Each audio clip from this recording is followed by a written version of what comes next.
ગરીબની દીકરી માટે આવ્યું, ઝૂંપડી અને મહેલનું માગું. સવારના સવારે 10 વાગ્યા હતા. રોશની પોતાની સૌથી ખાસ સહેલી ઈશિતા સાથે ગામના તળાવ કિનારે ફરી રહી હતી.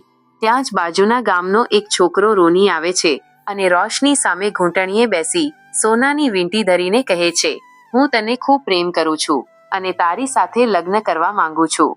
રોશનીએ પૂછ્યું, ભાઈ તું છે કોણ? જાન ના પહેચાન, તું ક્યાંથી આવ્યો? હું સાઇડ કેરેક્ટર સાથે વાત નથી કરતી, મેઇન કેરેક્ટર સાથે વાત કરું છું. રોનીએ ગર્વથી કહ્યું, હું પડોશી ગામના જમીનદારનો દીકરો છું. મારા પિતા પાસે 100 એકર જમીન છે. મારી સાથે લગ્ન કરીશ તો હું તને જમીન પર પગ પણ નહીં મૂકવા દઉં. રોશનીએ કટાક્ષમાં પૂછ્યું, સારું, તો તારી પોતાની કોઈ ઓળખ નથી? રોની બોલ્યો, કેવી ઓળખ? જ્યારે મારા પપ્પા જમીનદાર છે તો મારે કંઈ કરવાની શું જરૂર છે? રોશનીએ સણસણતો જવાબ આપ્યો, હું એવા કોઈ છોકરા સાથે લગ્ન કરવા તો દૂરની વાત છે, પણ વિચારવાનું પણ પસંદ નહીં કરું જેની પોતાની કોઈ ઓળખ ન હોય. ઈશિતાએ પણ તેને ધમકાવ્યો. સાંભળ્યું ને મારી સહેલીનો જવાબ? ચાલ હવે અહીંથી રવાના થઈ જા, નહીં તો ગધેડા પર બેસાડીને વરઘોડો કાઢીશ. રોની ગભરાઈને ભાગી ગયો. ત્યાંથી બંને ગામના સરપંચની હવેલી પાસે પહોંચી. સરપંચની પત્ની શિવાનીએ રોશનીને જોઈને તેની આરતી ઉતારી અને ટીલું કર્યું.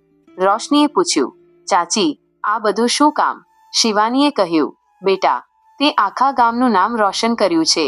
જે કામ ગામનો કોઈ છોકરો ન કરી શક્યો તે કરી બતાવ્યું. બંને ઘરે જવા નીકળી ત્યારે ઈશિતાએ કહ્યું, જે લોકો ક્યારે સીધા મોઢે વાત નહોતા કરતા તે આજે તારી આરતી ઉતારી રહ્યા છે.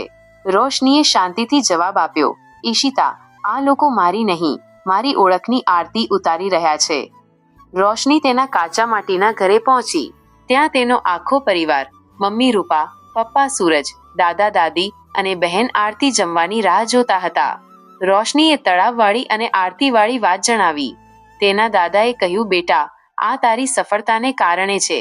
તેની મમ્મીએ પેટીમાંથી અખબાર કાઢીને નાની દીકરી આરતીને હેડલાઇન વાંચવા કહ્યું. આરતીએ વાંચ્યું, દુધિયા ગામની લેખિકા દીકરી રોશનીને મળ્યું રાષ્ટ્રપતિ સન્માન. રોશનીએ લખેલા પુસ્તક ઘર પરિવાર માટે તેને ખૂબ સન્માન મળ્યું હતું.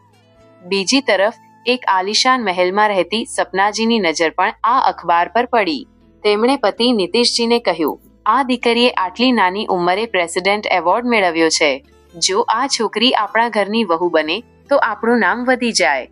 તેમનો દીકરો રોહિત પણ રોશનીની પ્રતિભાથી પ્રભાવિત હતો અને લગ્ન માટે હા પાડી દીધી.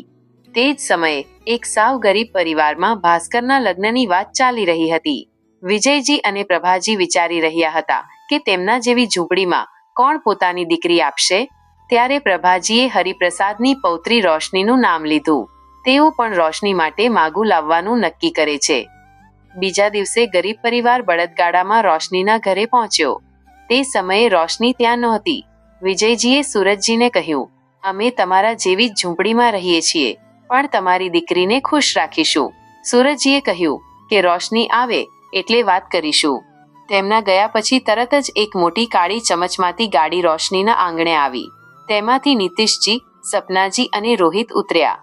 તેમણે સીધી જ વાત કરી, અમે રોહિત માટે રોશનીનો હાથ માંગવા આવ્યા છીએ. રોશનીએ વિચારવા માટે સમય માંગ્યો.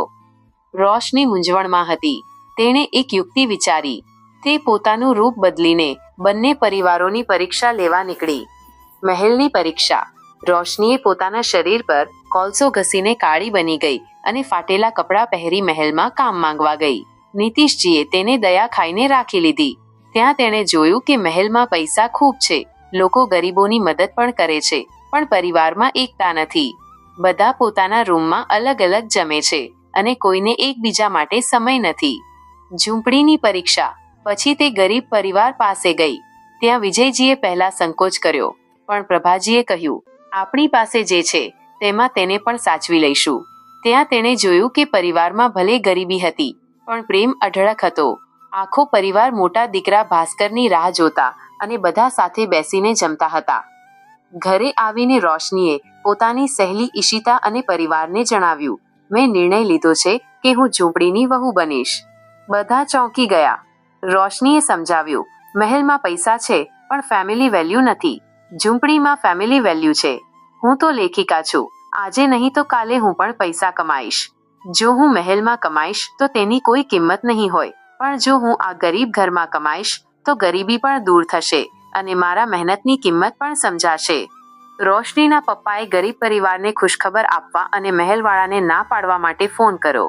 આમ એક સમજદાર દીકરીએ સંપત્તિ કરતા સંસ્કાર અને પ્રેમને મહત્વ આપીને પોતાનું સાસરી પસંદ કર્યું.